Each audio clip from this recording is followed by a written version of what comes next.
sometime in the mid '90s or early '90s or something. I went to sleep in my house with the TV turned on, and I woke up at 2 in the morning. The TV was flashing this white light, and I opened my eyes to this flashing and realized I was looking at a rock concert on TV. It was just blinding, flashing lights and billowing plumes of smoke and belching flames and explosions. I was like, "Yeah, man, now that's a fucking rock show." And then wait, that's us.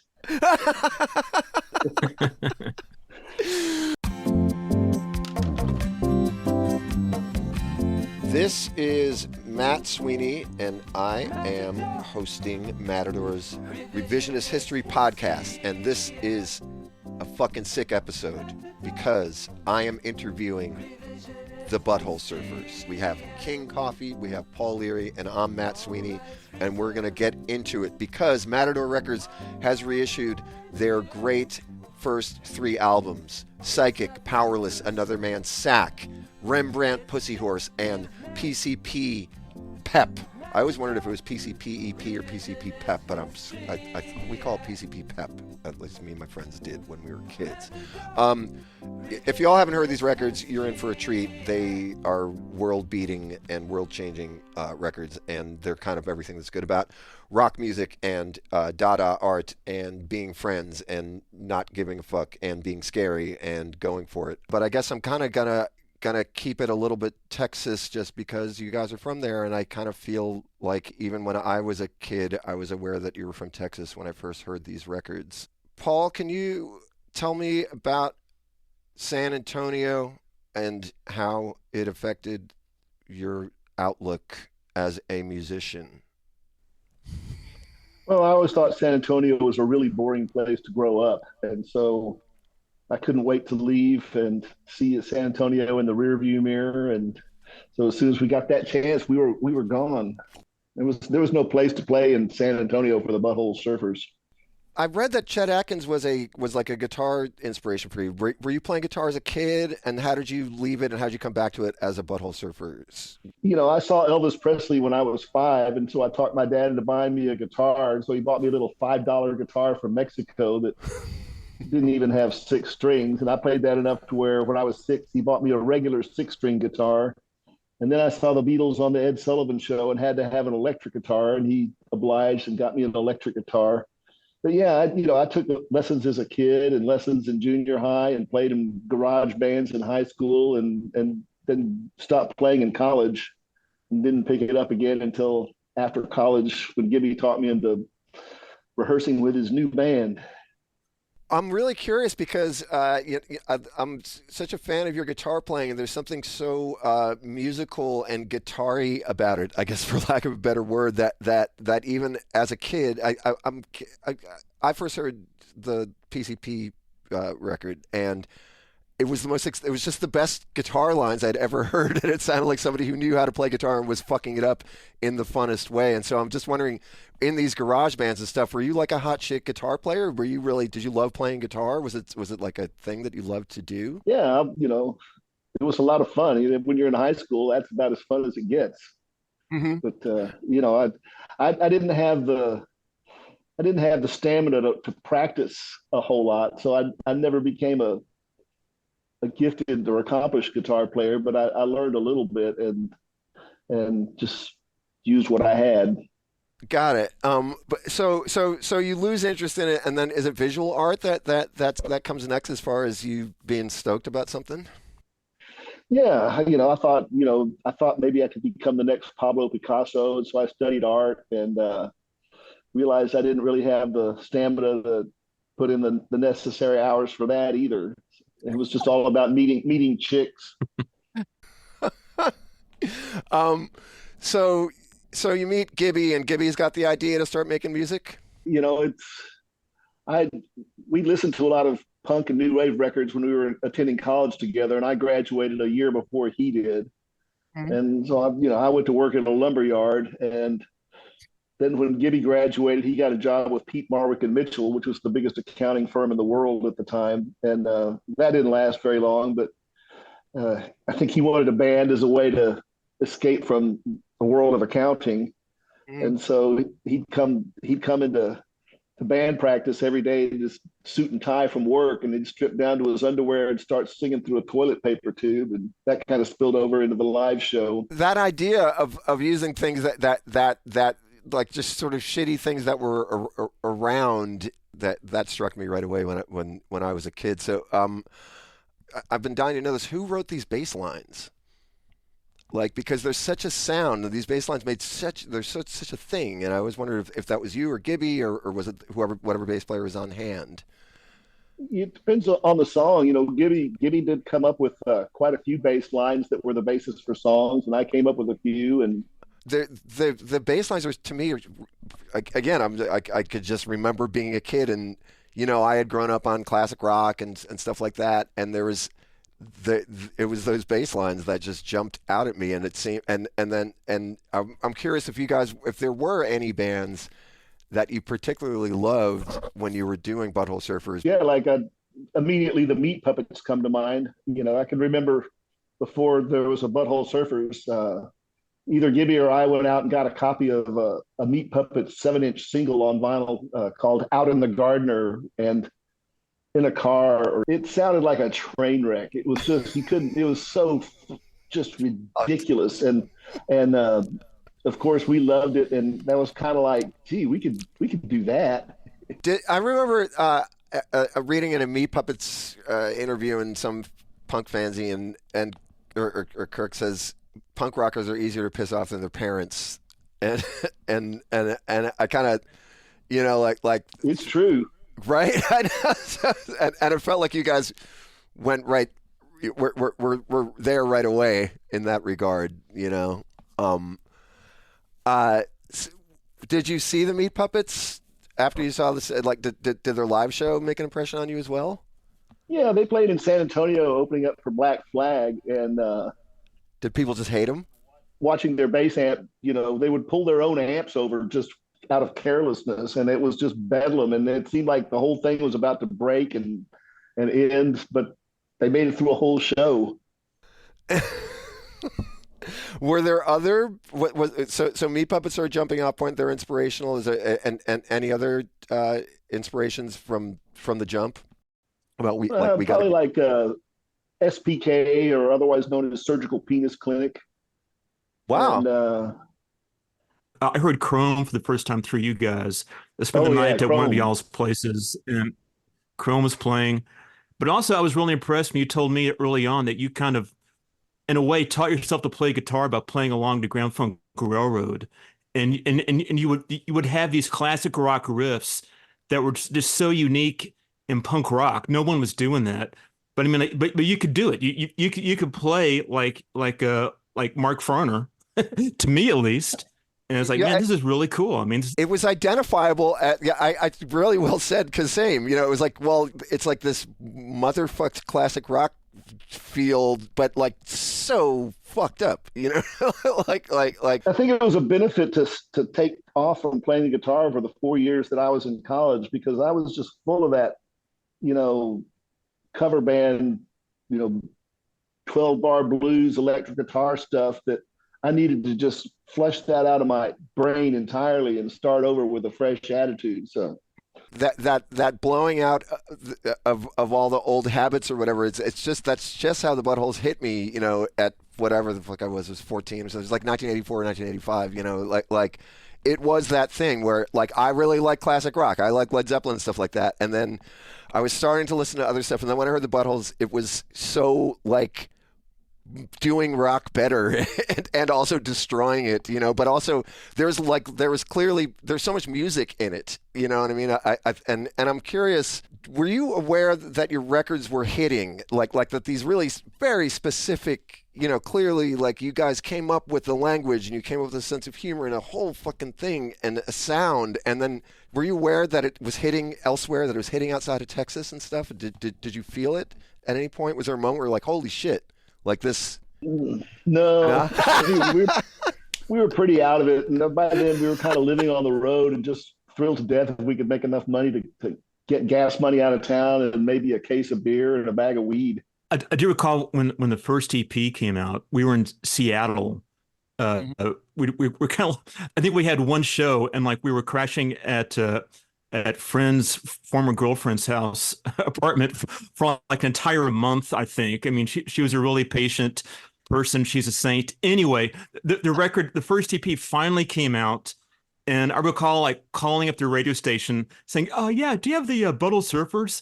And I listened by the radio, like wanting to hear it. He was like, "Yes, okay, we're legit. It's on the radio now." Right. It was so exciting. Yeah, I mean, because I mean, again, like in New Jersey, there was like a fucking atom bomb just among like friends of my, like this guy Frank Longo, who's the smartest kid in my school, and he was the most talented artist, and he had painted Ace Frehley on the back of his jacket when he was like 9, and it was like perfect, you know, and he was just like the fucking coolest kid, and he was the guy who gets into hardcore and punk or whatever, and then he plays me this record, and it just landed so easily. It was really like an invitation to participate in something, and it had that kind of magic where you felt like these guys got you, but they're also really scary. I'm curious, like when you first started playing sets, did you have all these songs written? Did you how together was it?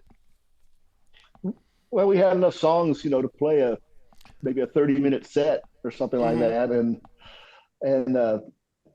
we didn't even think about making a record. But then after a while, it was just like, hey, we really should make a record, and then we moved out to California, and we met Jello Biafra and landed with Alternative Tentacles, and then we came back to Texas, and then we hooked up with King, who was the big prize for us to land King as the drummer.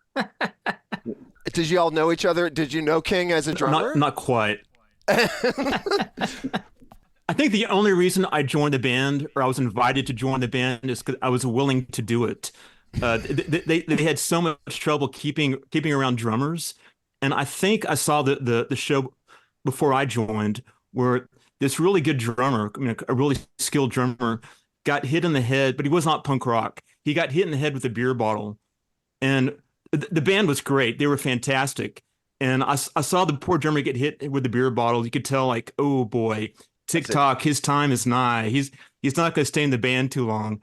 And by that point, Paul and Gibby were hanging out in Austin a lot more. And I let them know, you can hit me with a beer bottle. It's fine. I want to be in your band. And I think just the sheer fact that I had enthusiasm, I think that was enough for me to be in the band. Because actually, I only had 2 drums to my name. I mean, I was barely a drummer, but just the fact I was willing to be a drummer was enough for them.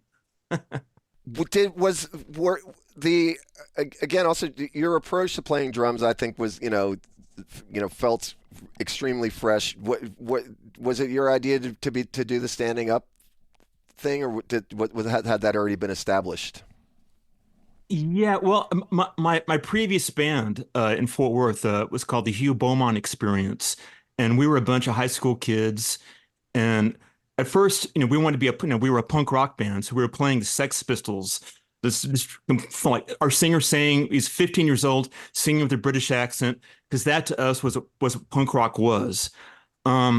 Eventually, about a year later, we saw hardcore bands like, oh, this is punk rock now.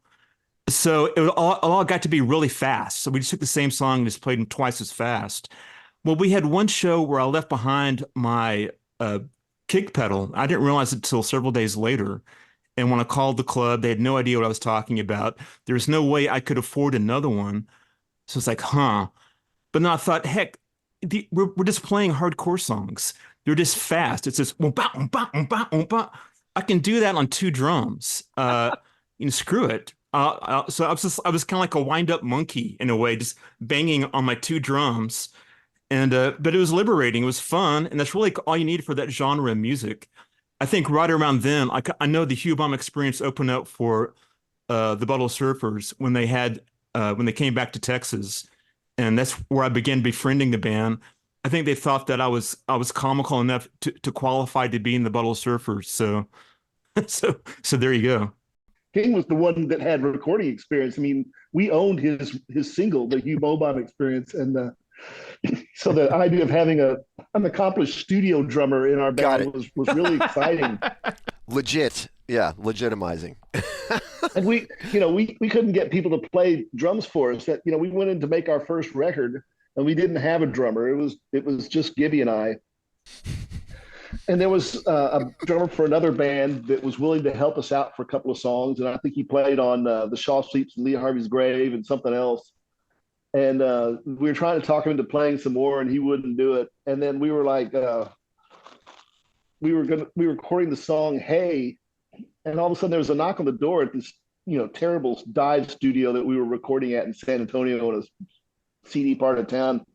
And this guy at the door comes in and says, "Hey, I heard y'all, from the street. I'm a drummer from New York. Can I drum on a song?" We were like, "Hell yeah, sure." And so we showed him the song, and he needed to record every drum separately. He couldn't just record the drums in a take. So he started off doing a track of hi-hat and then a kick drum and then a snare.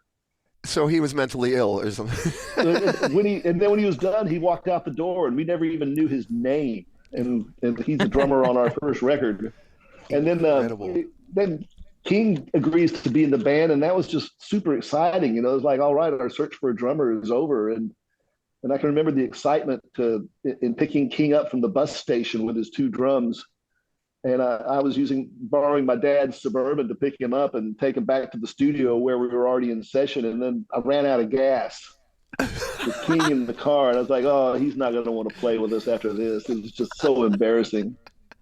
Then he didn't say anything. So I was like, all right, he can deal with this. He can deal with anything. Truth be told, like they were my favorite band.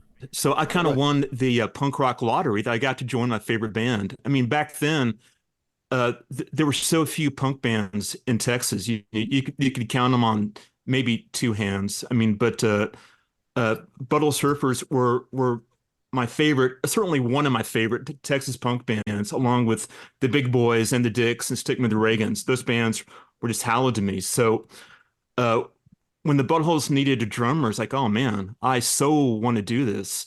And because my previous band was in the process of breaking up, so it's like, man, I crept in like communism and stuck around, unlike communism. Well, wait, I don't know what my analogy is there, but yeah,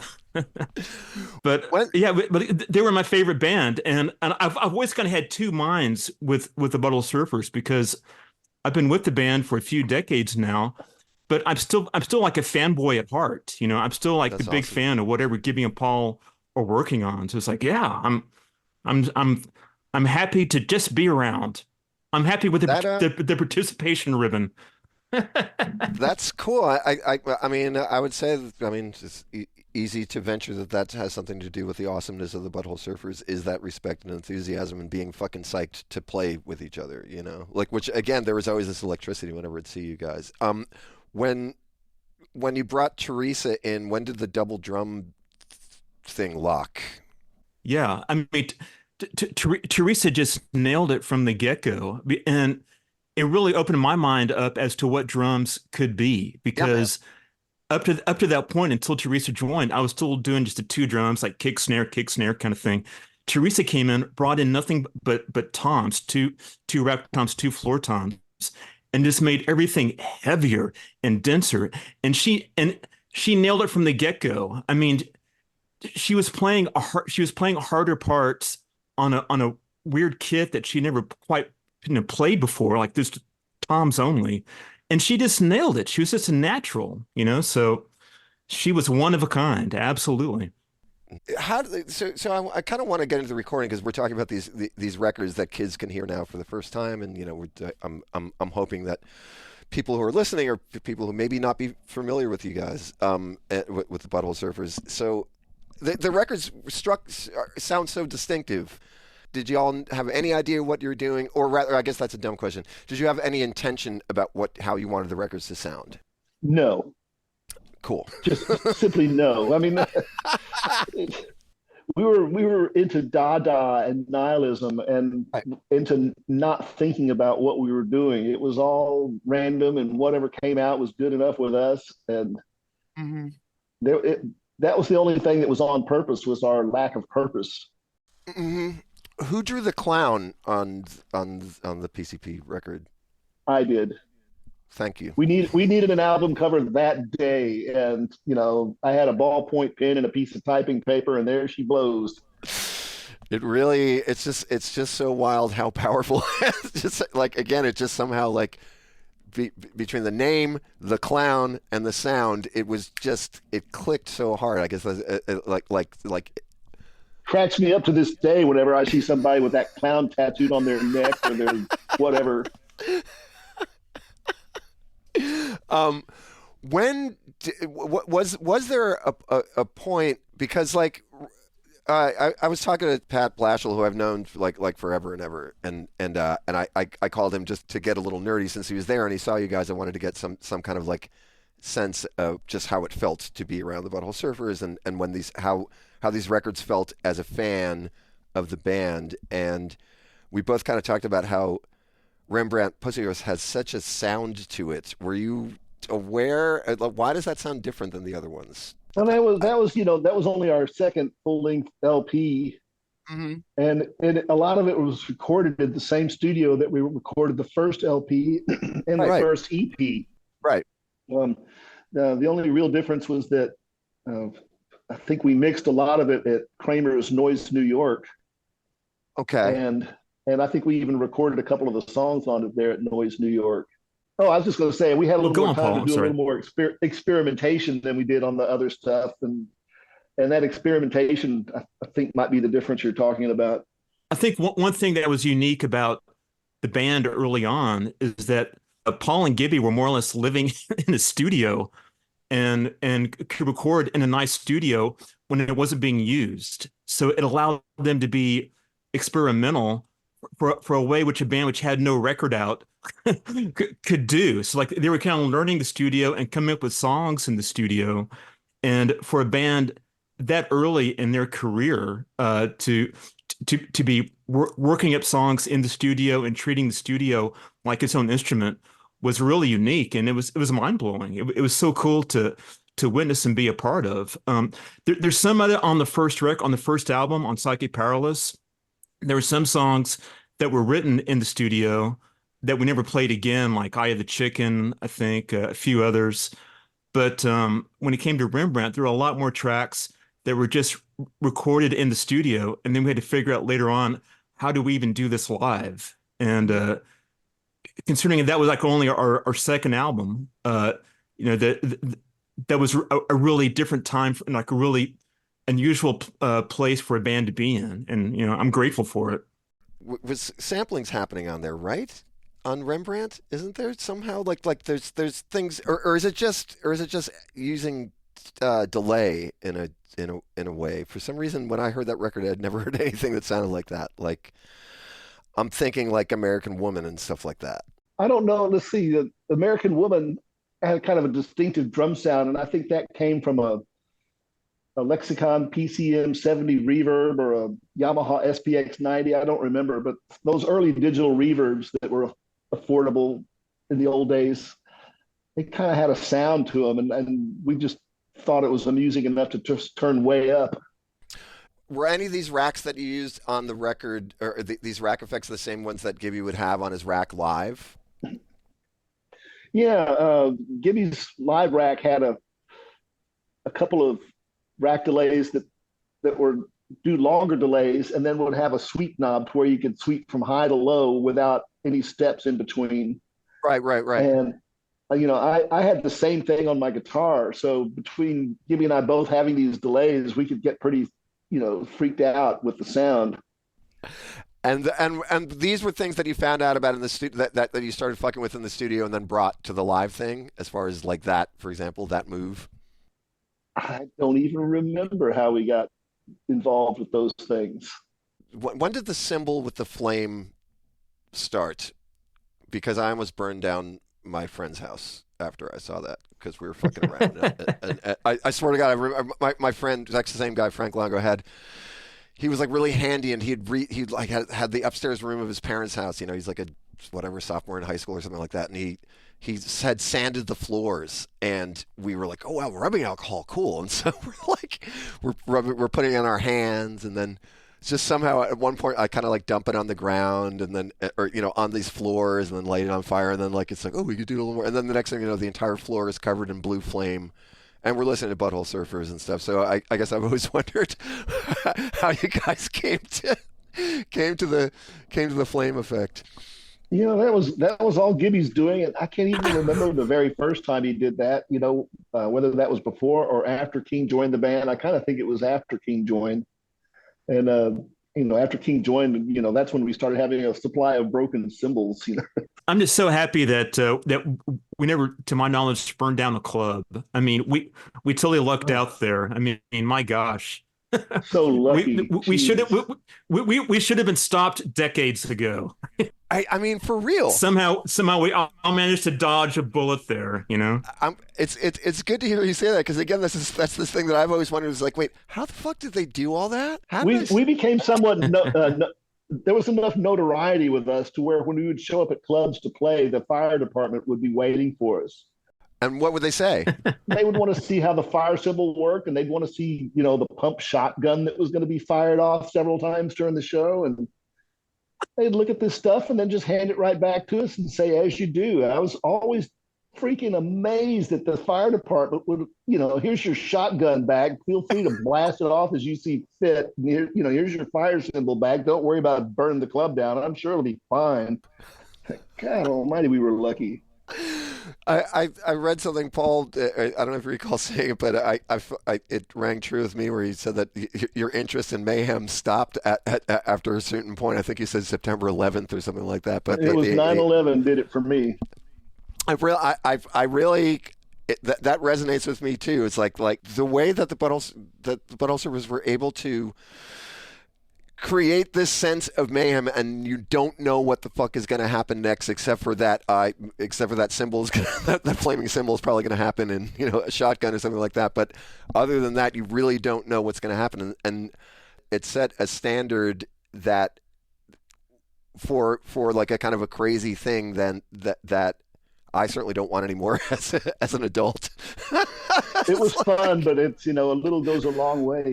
The time period that we're talking about with these records, was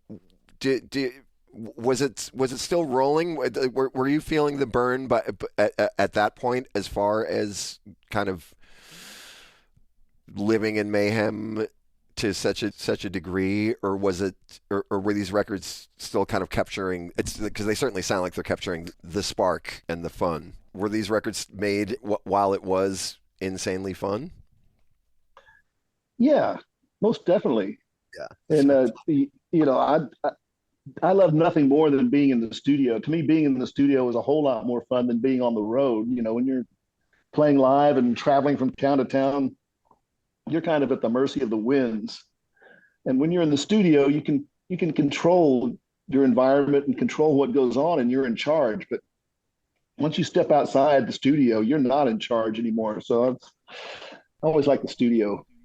Did y'all feel that, like, when you're making these records, were you like, fuck yes, this is exciting, like this is really, really fun? Like, what was that from the jump? Was the studio experience a fun place to be?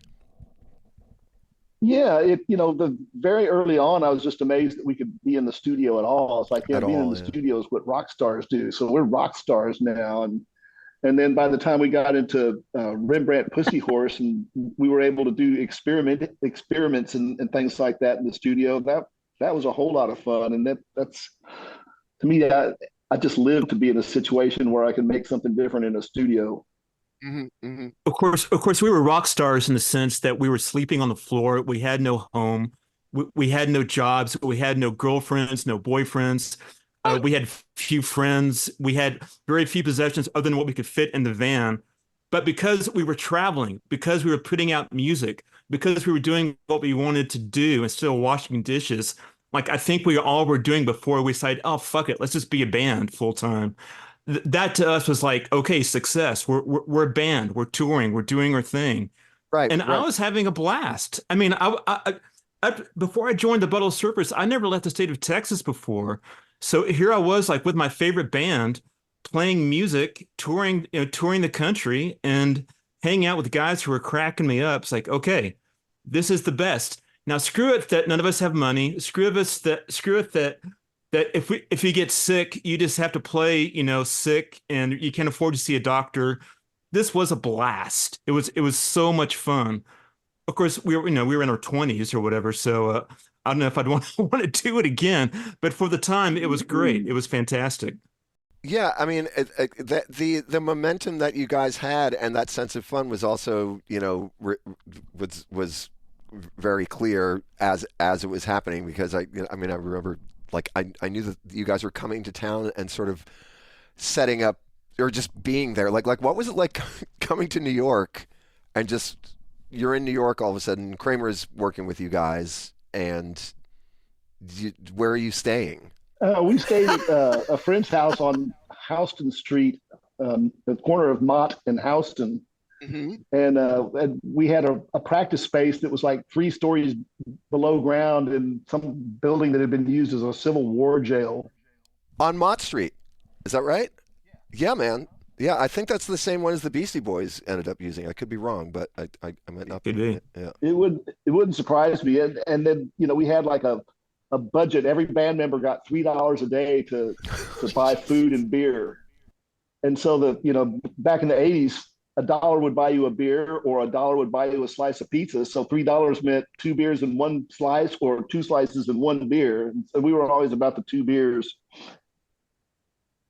And then you're going. Are you recording at Kramer's when you're staying in New York? Well, we definitely recorded some at Kramer's, but we also mixed some as well. So, you were talking about American Woman. We recorded that in San Antonio, and we had the tapes with us. So, like, in our van, we were carrying all these tapes, and we had guitars and amps and drums, and but we also had all these tapes, including unfinished tapes that we recorded in San Antonio that we mixed at Kramer's place.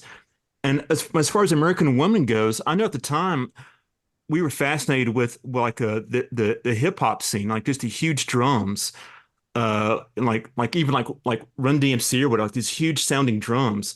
So I think that was kind of like our attempt in a way to try to be cool, had these cool sounding, hip sounding drums. But I mean, really, it was just kind of taking like what we're hearing in New York, from the streets in New York. It's like, wow, this is so cool. Oh, that's cool. That's cool. What were your feelings about Kramer at the time? Having this guy. Were you familiar with his work? Were you? How did he come into the fold? We were big fans of Shockabilly, and Shockabilly would come through Austin from time to time, and we'd always be there. And I think they even spent the night at Gibby's parents' house in Dallas one night. Oh, gotcha. And so we knew those guys. And what did Kramer do you recall Kramer like being like, oh cool, I'm learning something from Kramer because he's in Shockabilly, and he's was he part of your learning process of making records and stuff? Did he make an impact? Oh yeah, I mean, we hadn't learned very much at all by that point, and there we are in a studio, and Kramer had like an actual engineer working for him. When we recorded in San Antonio, our engineer had to spend an hour reading the manual for the board to figure out how to work a board. And then we were left to figure it out on ourselves. But at Noise New York, there was an actual in-house engineer, and we got to watch him create a fade out at the end of American Woman by recording piece after piece at a slightly lower volume, and then piecing it all together with a razor blade and tape. And we learned all kind of neat stuff about analog, and then all that stuff just went out the window when digital came along. You're like, tape, fuck that. Kramer was a total guardian angel to a large degree, because one, we need a studio. He's like, well, come record at my studio. Then we need a bass player. It's like, well, I'll be your bass player. We expressed a slight interest in going to Europe someday. It's like, well, I know people in Europe. Let's book a tour. So the first time we went to Europe was really due to Kramer, and he was our bass player. But invariably, when we'd show up to play, it was more like we were Kramer's band, really. Yeah, he wasn't our bass player. Like, we were his band.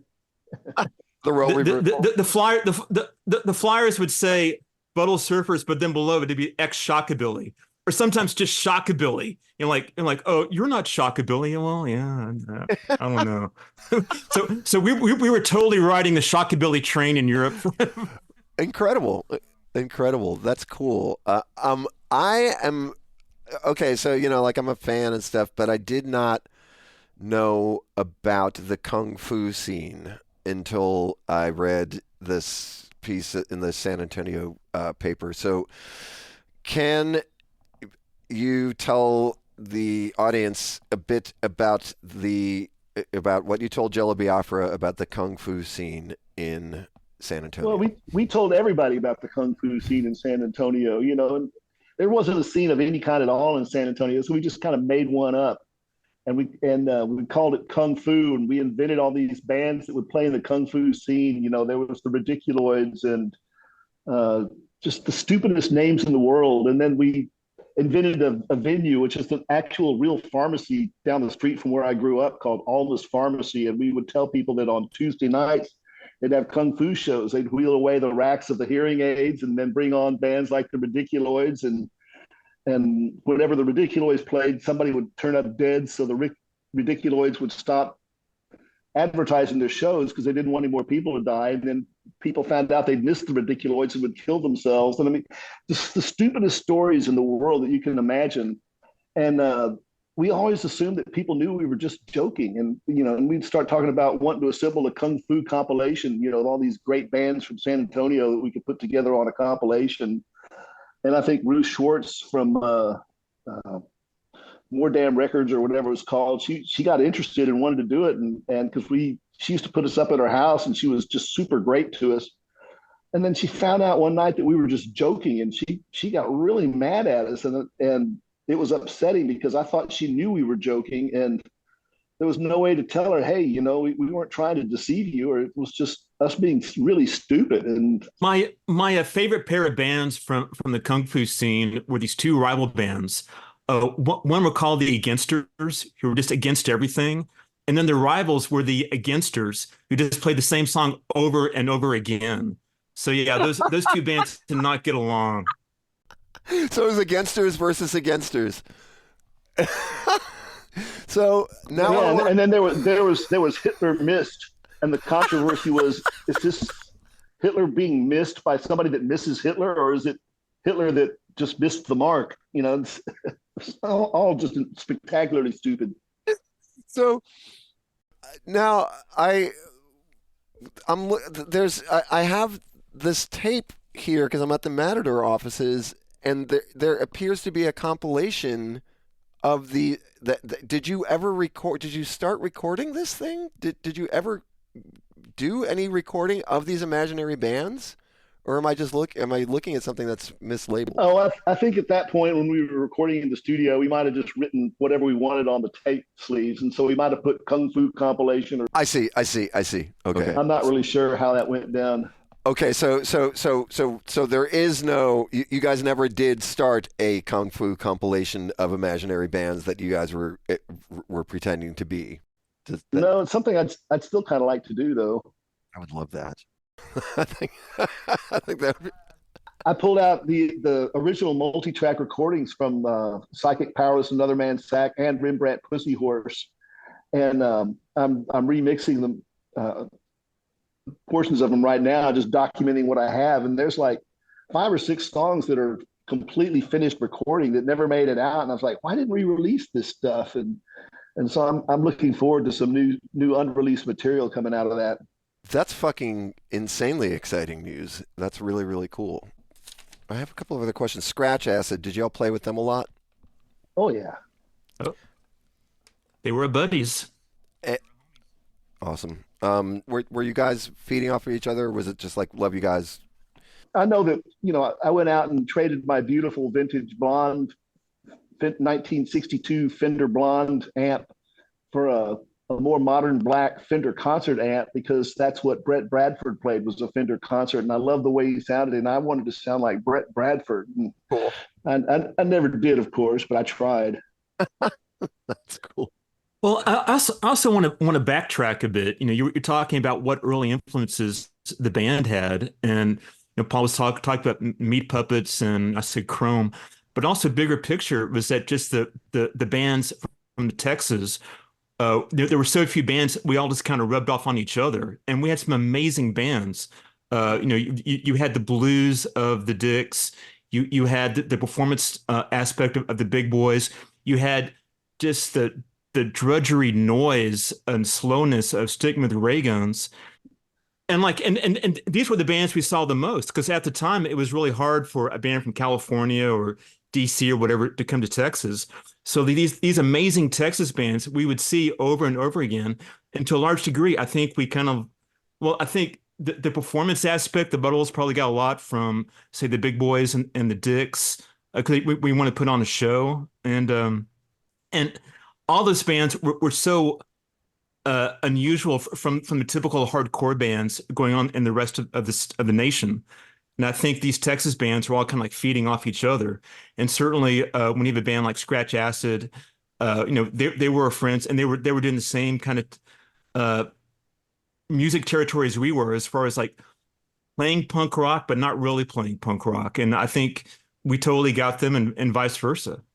I just want to interject about the Stickmen with ray guns, because seeing them, everybody else was pretty much fun to watch, but the Stickmen with ray guns were terrifying. I mean, I can remember watching Bobby Stocks on stage, and somebody, in the crowd pissing him off, and so him, getting pissed off back and saying, "Come on, I'll take all you motherfuckers on." And when they start to come towards the stage, watch him pick up a mic stand and swing it like he's going to kill people, and then the crowd gets back. And then seeing him, in Voltaire's basement, where he's got a girlfriend clawing at his crotch the whole set, until finally he allows her to suck on his flaccid weenie for a few seconds, and just stuff like that, which I've never seen anybody do. And these people were for real. This was not contrived stuff. These people were scary because they were scary. Yeah. Cottage Cheese from the Lips of Death. Did you guys have something to do with putting that together? Yeah, I think we had everything to do with putting that together. That, again, that's weirdly a record that somehow made it out to New Jersey. And I was like, what the fuck is this? It was so exciting. And I think in a way that's somehow how I first got to meet the Butthole Surfers, because I was given a flyer by Gibby and Paul of like, hey, come to San Antonio, record for this album we're putting together of Texas hardcore. So the Hugh Bowman Experience got that flyer. We're like, sure, we'll come to San Antonio. And that was my first time in the same studio where the Buttholes were recorded the records we're talking about, and where I got to meet them and really I hang out with them. And that was really Gibby and Paul's, and also the owner of the studio's, I guess, idea to make a compilation record, all recorded in the same studio in San Antonio. But they invited all the bands throughout Texas to come and record that. So, hats off to Gibby, Paul, and I guess Bob O'Neill, I guess, for making that happen. I'd love the artwork on that too. Did you all do you must have done the artwork, right? Those. I think Gibby. I'm trying to remember which one was that. The one with the ants. It had squares of and little images inside the squares, is what I'm remembering.